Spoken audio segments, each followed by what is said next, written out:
믿음의 시각이라는 제목으로 말씀 전할 때에 하나님의 크신 은혜가 예배하시는 모든 성도들에게 함께 하시길 간절히 축원합니다.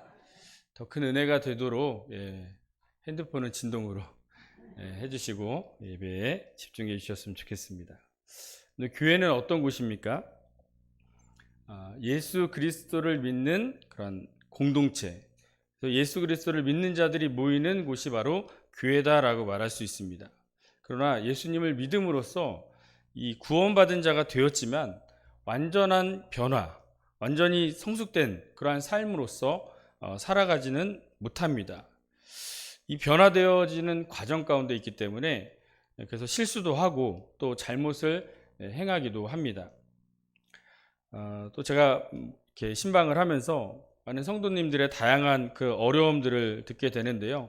뭐 상황의 문제도 있고 물질의 문제도 있고 뭐 건강의 문제, 여러 가지 문제들이 있습니다. 신앙에 있어서 가장 큰 문제, 실망하고 낙심해서 교회를 떠나게까지 만드는 이 문제는 바로 사람과의 관계, 이 사람에 대한 문제입니다. 또 세상 사람들과의 관계가 아니라 이 믿는 성도들 간의 그런 문제가 되어서 상처를 받고 실망을 하고 교회를 떠나게 되는 것을 보게 됩니다. 그래서 예수 그리스도를 믿음으로써 변화가 되고 또 성숙돼야 되는데 그렇지 못한 모습에 상처를 받는 것이죠. 어떻게 집사가 돼가지고 저렇게 될 수 있어? 저렇게 할 수 있어? 어떻게 권사가 돼가지고 저렇게 사는 거야? 그러면서 믿는 사람들에 대한 이 상처를 받고 실망을 하는 것이죠. 참 변화가 되는 게 쉽지 않다는 것이죠. 다른 사람을 보지만 사실 나 자신만 봐도 알 수 있지 않겠습니까? 예수님을 믿고 난 후에 그 모습들이 여러분들 많이 변화되셨습니까? 이 변화되는 게 참 쉽지 않습니다. 그리고 변화가 되더라도 참 더딥니다. 그래서 변화가 된 것 같으면서도 또 예습관과 성품들이 살아나서 아직은 멀었구나라는 생각을 하기도 합니다. 그 이유를 로마서 7장의 근거를 가지고 찾을 수가 있는데요. 로마서 7장 17절입니다. 이제는 그것을 행하는 자가 내가 아니요 내 속에 거하는 죄니라. 그러니까 구원받은 그리스도인이라 할지라도 우리의 영은 구원받았지만 우리는 여전히 육체 가운데 있기 때문에 그래서 죄가 나오게 되는 것이죠. 22절, 23절. 내 속사람으로는 하나님의 법을 즐거워하되 내 지체 속에서 한 다른 법이 내 마음의 법과 싸워 내 지체 속에 있는 죄의 법으로 나를 사로잡는 것을 보는도다.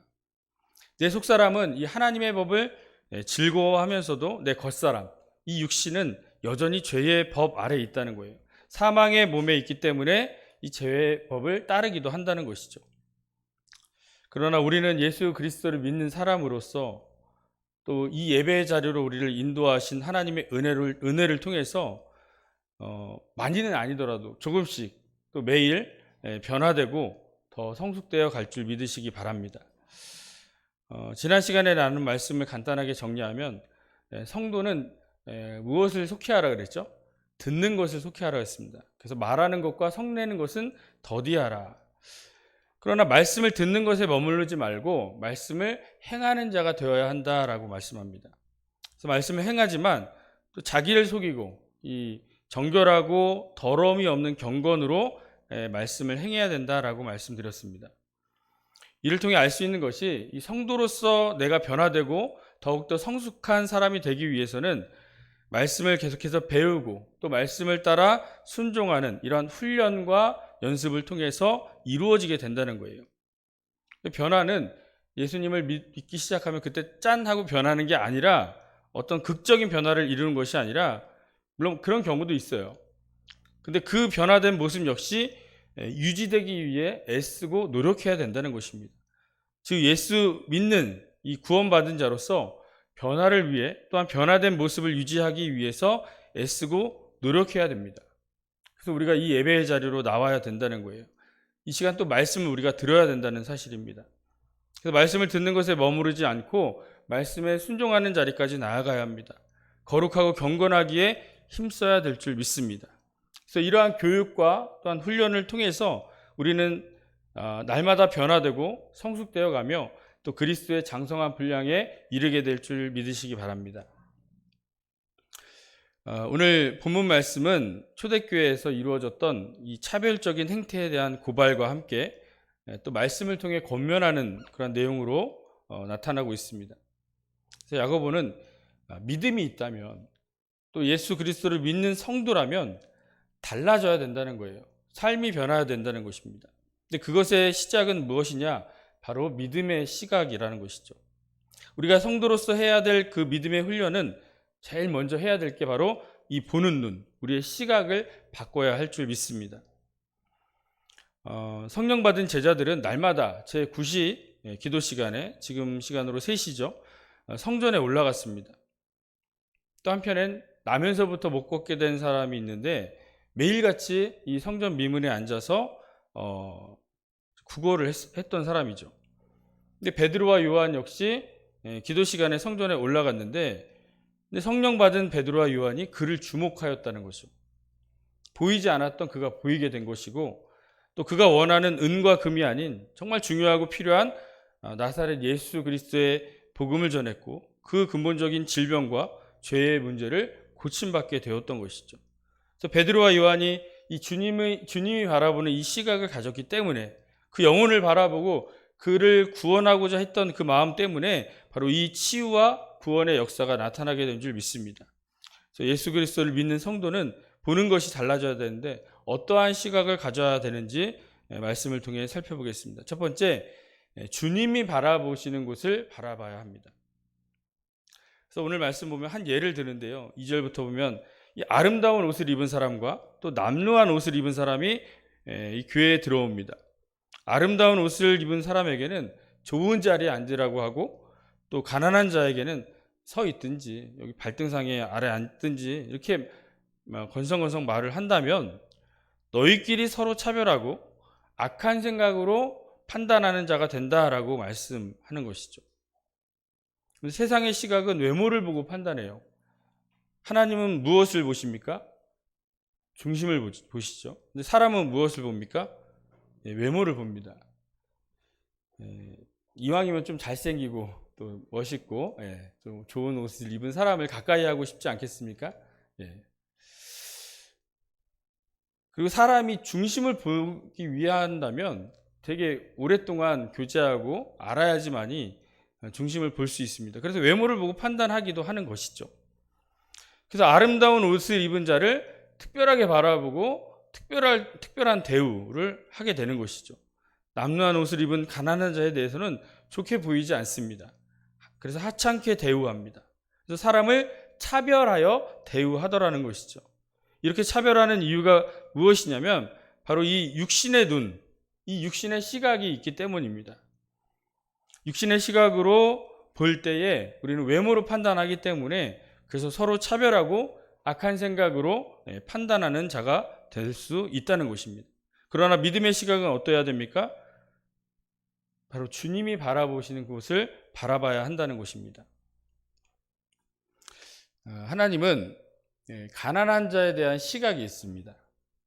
이스라엘 백성들에게 주신 율법을 보면 알 수 있는데요. 신명기 10장 18절만 한 구절 보면 고아와 과부를 위하여 정의를 행하시며 나그네를 사랑하여 그에게 떡과 옷을 주시나니, 한 구절만 본 것이지만 율법을 하나하나 살펴보면 하나님께서 가난한 자에 대한 관심으로 가득 차 있다는 것을 알 수 있습니다.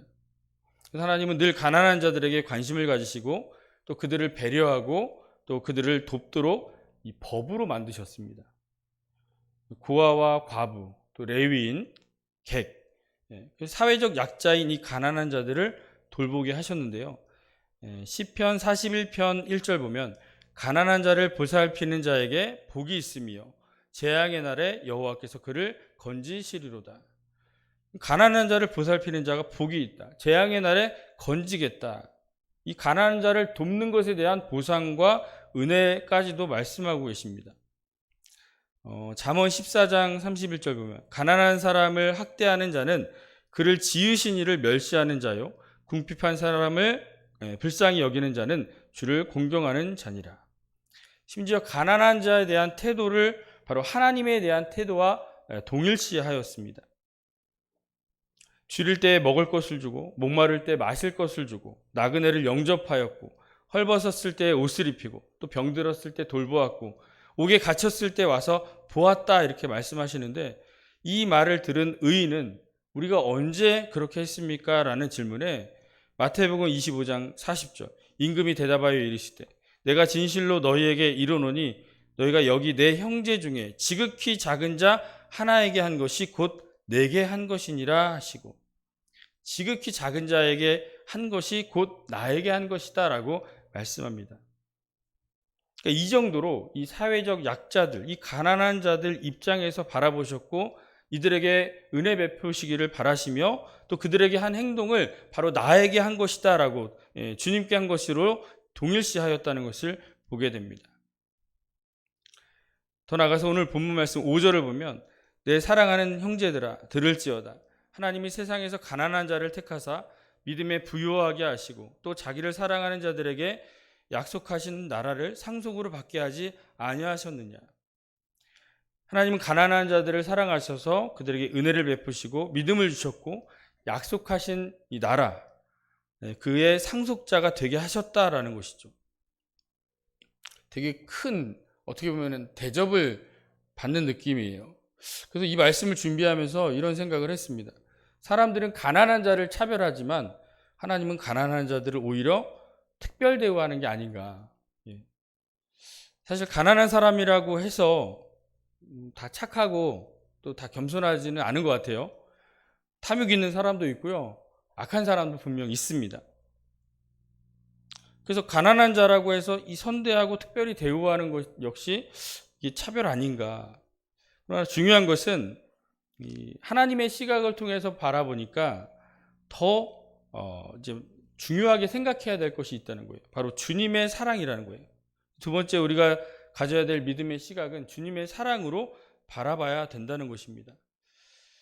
8절을 보겠습니다. 너희가 만일 성경에 기록된 대로 내 이웃 사랑하기를 내 몸과 같이 하라 하신 최고의 법을 지키면 잘하는 것이거니와. 이 외모나 물질로 판단하는 것이 아니라 한 영혼으로 바라보고 그 영혼을 사랑하는 태도를 갖는 것이죠. 이게 최고의 법이라는 것입니다. 하나님은 성도들이 사람을 외모로 판단하여 차별하지 말고 내 이웃을 내 몸과 같이 사랑하는 태도를 기대하고 계시다는 거예요. 그 사람이 선하든 착하든 그게 아니라 사람을 대하는 태도를 말하는 것이죠. 또 우리가 만약에 주고받는 게 있잖아요. 받는 게 있으면 또 줘야 됩니다. 근데 가난한 자는 어때요? 주었는데 돌려받지 못해요. 그래서 이 어떤 기대나 대가를 바라지 않고 그 사람을 돕는 그 마음과 중심의 태도, 바로 사랑이라는 것이죠. 그래서 이 사람을 대하는 태도는 그렇습니다. 나를 핍박하는 자라 할지라도 내 원수라 할지라도 사랑해야 된다는 것이죠. 부당하게 오리를 가자 하면 심리까지 가지고 겉옷을 갖고자 하는 자에게 속옷까지 내주는 것입니다. 상대가 나에게 대하는 태도에 따라서가 아니라 너가 상대를 대하는 태도는 바로 사랑이어야 한다라고 말씀하고 있는 것입니다. 그것에 대한 보상은 그 사람이 대신 갚는 게 아니라 하나님께서 내가 대신 갚아주겠다라고 말씀하셔서 이렇게 가난한 자들에 대한 이런 구제나 이런 것에 대해서 크게 보셨다라는 것이죠. 하나님의 통치 원리는, 하나님 나라의 통치 원리는 바로 사랑입니다. 하나님이 인간을 창조하시고 또 우리와 사랑으로서 관계하기를 원하십니다. 또 우리 역시 사람들과 또 사람들 간에 사랑으로서 관계하기를 바라세요. 그래서 그렇게 하기 위해서 하신 창조 사역의 방법은 한 사람을 창조하신 거예요. 영이 유효하실지라도 한 영을 만드셨습니다. 그리고 그 한 사람의 갈빗대를 취해서 여자를 만드셨습니다. 그러니까 둘이죠. 남자와 여자 둘입니다. 근데 둘이 아니라 원래는 뭐예요? 하나예요. 본래 하나였습니다. 하나 더하기 하나가 둘 되는 게 아니라 하나 더하기 하나는 원래 하나였는데 나뉘었던 것이 다시 합체 하나가 되는 것이죠. 그러니까 나에게서부터 나간 존재, 다른 존재가 아니라 하나라는 거예요. 너는 나다. 이 사랑의 관계를 갖게 하셨습니다. 그래서 내 이웃을 어떻게 사랑합니까? 내 몸과 같이 사랑할 수 있게 되는 것입니다. 그리고 또 다른 생명을 다시 창조하지 않으셨는데요. 왜 그러냐면 다른 사람을 또 창조하셨다면 아담과 하와와는 관계가 없는 다른 존재가 되어버립니다. 그래서 남자와 여자를 한 몸으로 이루게 하셔서 가정을 세우고 그 가운데에 생명이 나오게 하셨습니다. 그렇게 해서 우리가 지금 존재하는 것이죠. 결국 이 세상의 모든 사람들은 서로 떨어진 존재들이 아니라 연결되어져 있습니다. 부부관계, 또 부모관계, 형제 자매 관계로 모두 이어져 있게 하셔서 서로 관계를 맺게 하셨다는 거예요. 이렇게 모든 사람이 서로 연결되게 하심으로써 모든 사람들이 이 하나님의 통치 원리인 사랑으로서 관계하기를 바라시는 줄 믿습니다. 하나님 우리를 사랑하십니다. 그리고 너희도 서로 사랑하라고 말씀하십니다. 내 이웃을 내 몸과 같이 사랑하라고 말씀하신 것이죠.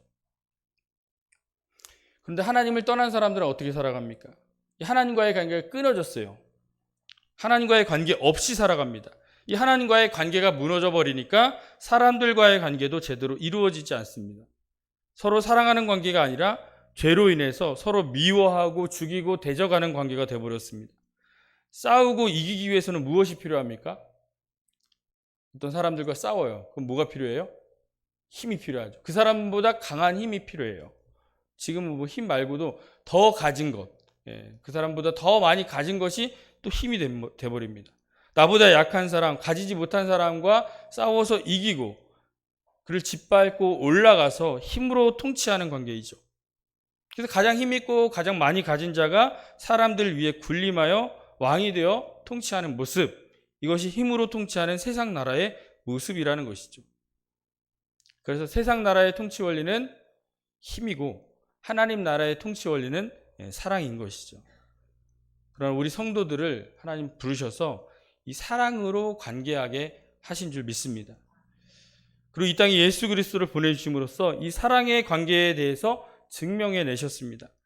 죄인이었고 또 원수였던 우리를 사랑하셔서 이 관계를 회복하시는 것입니다. 그래서 예수 그리스도를 믿어 구원받은 하나님의 백성들, 이 성도들을 통해서 이제 힘으로 다스려지는 이 세상 나라, 힘으로 관계하는 이 세상 나라 가운데 사랑으로 관계하는 하나님의 나라를 이루게 하셨다라는 것이죠. 그래서 죄악이 가득하고 또 멸망으로 갈 수밖에 없는 우리를 사랑하시는 하나님, 낮고 천한 우리를 정말 목숨을 걸고 사랑하시는 하나님, 이러한 사랑을 통해 우리가 구원받은 하나님의 자녀가 된 줄 믿습니다. 그렇다면 우리 역시 이 주님의 사랑으로서 사람들을 바라봐야 되고 사람들을 상대하고 사랑해야 된다는 것이죠. 주님의 사랑으로 사람을 대한다면 그 누구도 차별하지 않습니다. 주님이 나를 긍휼히 여기신 것처럼 그 모든 성도도 그 모든 영혼을 긍휼히 여기게 될 수 있다는 것입니다. 나를 핍박해도 주님의 사랑으로서 바라보고 나의 원수까지도 주님의 사랑으로서 바라보는 것이 바로 성도의 모습이 되어야 될 줄 믿습니다.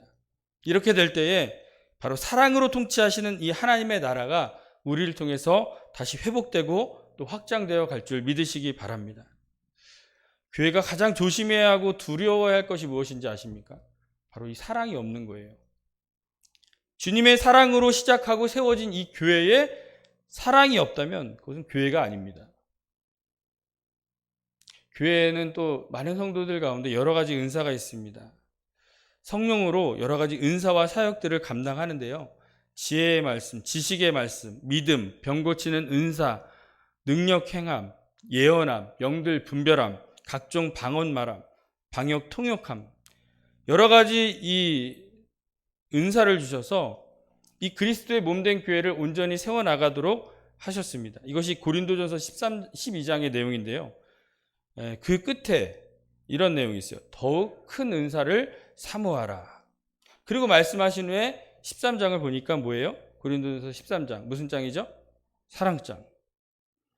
너가 방언을 말하고 천사의 말을 해도 또 예언하는 능력이 있고 모든 비밀과 모든 지식을 알고 산을 옮길 만한 모든 믿음이 있어도 또 모든 것으로 구제하고 내 몸을 불살하게 내어줄지라도 사랑이 없으면 아무것도 아니라고 말씀합니다. 그 어떤 은사보다 가장 큰 은사는 사랑인 줄 믿으시기 바랍니다. 기독교의 정신은 사랑이에요. 교회의 기초는 예수 그리스도의 사랑입니다. 교회 사역의 출발은 바로 주님의 사랑이 되어야 될 줄 믿습니다. 그래서 믿음의 시각은 바로 이 대상을 주님의 그 사랑의 눈으로 바라보는 것부터 시작이 됩니다. 그래서 모든 사람을 차별하지 않으시는 하나님의 이 사랑의 눈으로 대상을 바라볼 수 있는 성도들이 되시기를 간절히 소망합니다. 두 번째, 주님의 사랑으로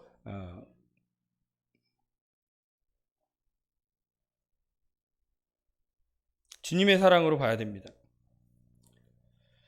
8절을 보겠습니다. 너희가 만일 성경에 기록된 대로 내 이웃을 사랑하기를 내 몸과 같이 하라 하신 최고의 법을 지키면 잘하는 것이거니와. 죄송합니다. 제가 빠뜨렸네요. 내용을 빠뜨리고 넘어갔는데 세 번째 보겠습니다. 주님 앞에서 나를 바라봐야 된다는 말씀인데요. 사람을 차별하는 행위는 율법에 의해 우리는 범법자가 되는 거예요. 그러니까 모든 말씀을 가지고 순종한다 할지라도 하나만 어기면 모든 것을 어기게 되는 겁니다. 그래서 긍휼을 행하는 건 역시 이 주님의 명령인데 너희가 다른 거 다 지켰어도 이것을 어기게 되면 이 역시 하나님 앞에 범법자가 되는 것이고 이로 인해서 너희가 심판을 받는 것이다 라고 말씀하고 있습니다. 근데 긍휼을 행하지 않으면 어떻게 되겠습니까? 13절 긍휼을 행하지 아니하는 자에게는 긍휼 없는 심판이 있으리라. 긍휼은 심판을 이기고 자랑하느니라. 긍휼을 행하지 않는 자에게는 긍휼 없는 심판이 있다는 것이죠. 성도가 우리가 되었다는 것은, 구원받은 자녀가 되었다는 것은 어떤 의미입니까?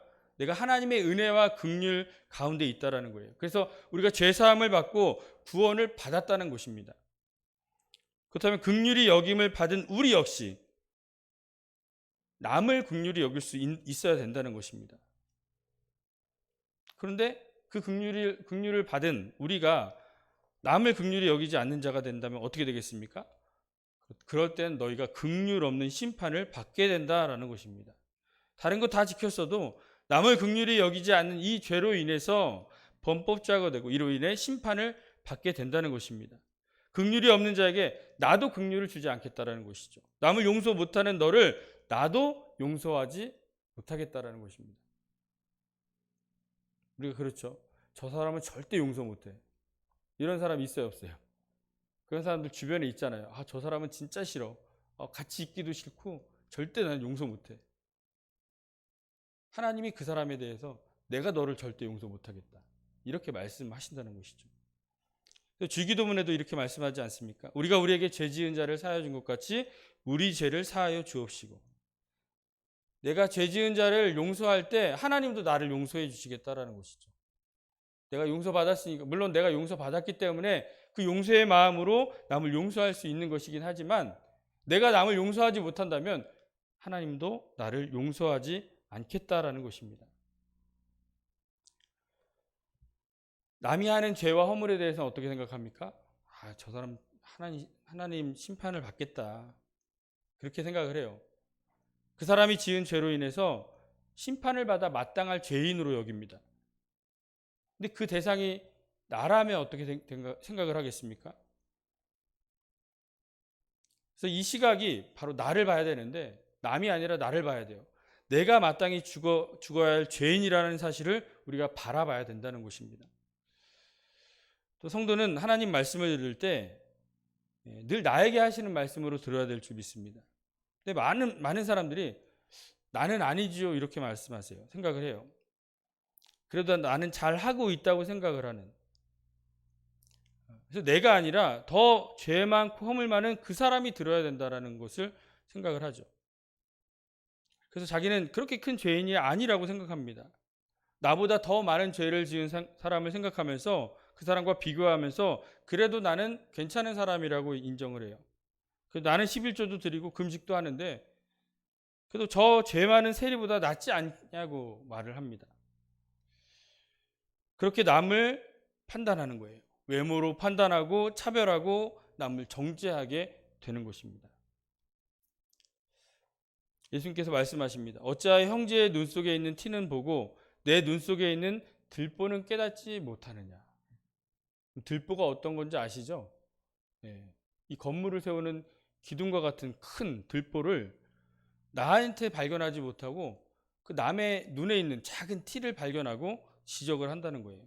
이와 비슷한 우리나라 속담 있죠. 똥 묻은 개가 겨 묻은 개 나무란다. 그래서 형제의 죄와 허물을 정죄하기 전에 내가 얼마나 더럽고 추악한 죄인인지를 발견해야 된다는 것입니다. 나는 아무것도 아니구나. 나는 하나님 앞에 구제불능한 죄인이구나 라는 사실. 이 나 자신을 온전히 바라볼 때에 이 하나님의 음성이 들리게 됩니다. 진정한 회개는 하나님 앞에 나를 제대로 볼 때 이루어집니다. 내 눈 속에 있는 들보를 그래야 볼 수 있고 이를 빼낼 수 있는 것이죠. 그래서 주님의 은혜와 긍휼을 경험한 후에야 그리고 나서 남들을 제대로 볼 수 있는 것이죠. 마태복음 7장 5절 외식하는 자여 먼저 내 눈 속에서 들보를 빼어라. 그 후에야 밝히 보고 형제의 눈 속에서 티를 빼리라. 내 눈 속에 있는 들보를 빼야 형제의 눈 속에 있는 티를 뺄 수 있게 됩니다. 내가 하나님 앞에 나를 온전히 바라볼 때 남을 제대로 볼 수 있고 내가 경험한 하나님의 은혜와 자비와 긍휼을 남에게도 행할 수 있게 된다는 사실을 믿으시기 바랍니다. 남을 판단하기 전에, 외모로 남을 차별하기 전에 주님 앞에 나를 바라보시기를 바랍니다. 주님의 은혜와 자비와 긍휼이 아니면 나는 아무것도 아니구나. 연약한 죄 많은 죄인이구나. 마땅히 죽을 수밖에 없는 죄인이구나 라는 사실을 깨닫기를 원합니다. 그래서 나를 불쌍히 여겨 주시옵소서. 나를 긍휼히 여겨 주시옵소서. 나는 죄인입니다. 이러한 고백 가운데 하나님 앞에서 나를 볼 때에 그래서 주님의 은혜와 긍휼을 경험할 때 비로소 이 주님의 사랑으로 주님의 은혜로 이 영혼을 바라볼 수 있게 될 줄 믿습니다. 그래서 우리가 해야 될 일이 이 영혼을 바라보는 눈을 갖는 거예요. 차별하지 않고 가난한 자, 사실 부자도 안타까운 건 마찬가지예요. 뭐 가난한 사람이라고 해서 더 안타깝고 불쌍하다고 생각을 하지 않습니다. 부자도 많은 것을 누리지만 공허하고 또 주님을 만나지 못했기 때문에 그의 영혼은 멸망당할 수밖에 없다는 거예요. 그래서 이것 역시 차별하지 않으면서 그 영혼을 바라보시고 그 영혼을 위해서 우리가 복음을 증거하고 또 우리가 신앙생활을 해야 될 줄 믿습니다. 우리의 신앙이 이 하나님이 가지고 있는 이 시선, 믿음의 시각 이것을 통해서 우리의 믿음의 그 시선을 바꿈으로써 사역이 시작된다는 사실을 여러분들 기억하시기 바랍니다. 그래서 우리의 신앙은 예수님을 믿는다고 해서 한 번에 이루어지지 않습니다. 조금씩 변화됩니다. 이 날마다 변화되기 위해서는 계속해서 노력하고 애써야 합니다. 이 예배의 자리로 우리가 나와야 되고요. 기도하는 자리를 사모해야 됩니다. 말씀을 붙들고 이 말씀을 어떻게든 순종하려고 몸부림쳐야 됩니다. 그래서 이 일을 위해 가장 먼저 해야 될 일, 믿음의 시각을 갖는 것인데요. 주님이 바라보시는 것을 바라봐야 되고 또 주님의 사랑으로 바라봐야 되며 주님 앞에서 나를 바라봐야 됩니다. 이러한 믿음의 시각을 갖는 이러한 훈련을 통해서 더욱더 성숙하고 성숙된 성도로서 정말 그리스도의 장성한 분량에 이르는 그러한 믿음으로써 우리의 인생 사실 때 정말 날마다 믿음으로 승리하는 성도들이 되시기를 간절히 축원합니다. 시간 함께 기도하기 원합니다. 하나님, 우리를 택하여 주셨습니다. 우리를 성도로 불러주셨습니다. 그러나 변화되지 못한 우리들의 모습으로 인해서 여러 가지 문제가 있습니다. 남을 판단하고 남을 정죄하고 결국 우리도 멸망하게 되는 안타까운 모습을 보게 됩니다. 이 시간 믿음의 시각을 갖게 하여 주시옵소서. 주님이 바라보는 곳을 바라보게 하여 주시고 주님의 사랑의 눈으로 그 영혼을 바라보게 하여 주시옵소서. 주님 앞에서 나를 보게 하여 주셔서 내가 얼마나 더럽고 추악한 죄인임을 깨닫게 하시고 주님의 자비와 은혜와 긍휼을 아버지 경험하는 시간 되게 하여 주시옵소서. 그래서 그 받은 사랑과 은혜를 가지고 세상에 나가 온전히 복음을 증거하고 많은 영혼들을 주님께로 인도하는 사명자 되게 해달라고 이 시간 주여 한번 외치고 통성으로 기도하겠습니다. 주여! 하나님, 주님의 은혜와 사랑을 감사드립니다. 죽어마땅한 죄인을 우리를 구원하여 주시고 아버지 이 땅에 예수 그리스도를 보내주셔서 아버지 우리를 하나님의 자녀 되게 하심을 감사드립니다. 하나님, 우리가 성도로서 우리 하나님의 자녀로서 아버지 더욱더 믿음으로써 살아가야 되는데 아버지 남을 판단하고 차별하며 아버지 정죄하는 가운데 있습니다. 하나님, 우리의 잘못된 시각, 세상의 시각, 육신의 시각 다 내려놓게 하여 주시옵소서. 아버지 온전히 아버지 영의 시각, 아버지 우리 아버지 믿음의 시각을 갖기 원합니다. 하나님의 아버지 주신 마음과 생각과 시각을 갖고 아버지 그 영혼들을 바라보게 하시고 세상을 바라보게 하여 주시옵소서. 세상을 차별하지 않게 하여 주시고 정말 그 귀한 한 영혼을 바라보게 하여 주시옵소서. 그 영혼을 향한 하나님의 마음을 갖게 하여 주시옵소서. 아버지 주님의 사랑의 마음으로 그 사람을 대하게 하여 주시고 아버지 우리가 받은 은혜와 사랑을 갖고 그 사람을 대할 수 있는 아버지 우리의 믿음을 허락해 주시옵소서. 정말 아버지 우리가 세상에 나아갑니다. 하나님 아버지 우리의 성도의 삶이 온전해지기를 원합니다. 아버지 내가 있는 곳에 온전한 하나님의 나라가 세워지기를 원합니다. 사랑으로 기초한 아버지 사랑의 공동체를 세우게 하여 주시옵소서. 우리 가정에서부터 우리의 믿는 공동체 우리 교회로부터 아버지 사랑이 시작되게 하여 주시옵소서. 하나님의 은혜가 하나님의 역사가 아버지 나라부터 시작되고 하나님의 나라가 확장되게 하여 주시옵소서. 아버지 우리가 생명다하는 그날까지 주신 사명 감당하기 원합니다. 교회로서 성도로서의 온전한 사명 감당하기 원합니다. 영혼을 구원하고 영혼을 아버지 하나님께로 인도하는 것이 하나님 우리의 사명인 줄 믿습니다. 아버지 사명 망각하지 않게 하여 주시옵소서. 우리만 잘 먹고 잘 사는 것에 안주하지 않게 하여 주시옵소서. 사랑이 없음을 한탄하게 하여 주시고 주님의 사랑을 갖기를 간절히 소망하는 마음에 아버지 우리가 성도 말씀 앞에 기도의 자리로 아버지 예배의 자리로 나아갈 수 있도록 인도하여 주시옵소서. 나에게 주신 은혜와 사랑이 아버지 얼마나 크고 아버지 놀라운 줄을 깨닫게 하여 주시고 아버지 그 받은 은혜와 사랑을 가지고 살아갈 수 있는 성도들 되게 하여 주시옵소서. 아버지 모든 것이 하나님의 은혜입니다. 모든 것이 하나님의 아버지 뜻 안에서 이루어질 수 있도록 우리 함께 하여 주시옵소서. 우리 가운데 역사하여 주시옵소서. 믿음의 아버지 역사와 아버지 하나님의 소망이 온전히 이루어질 수 있도록 주님 인도하여 주시옵소서. 아버지 감사합니다.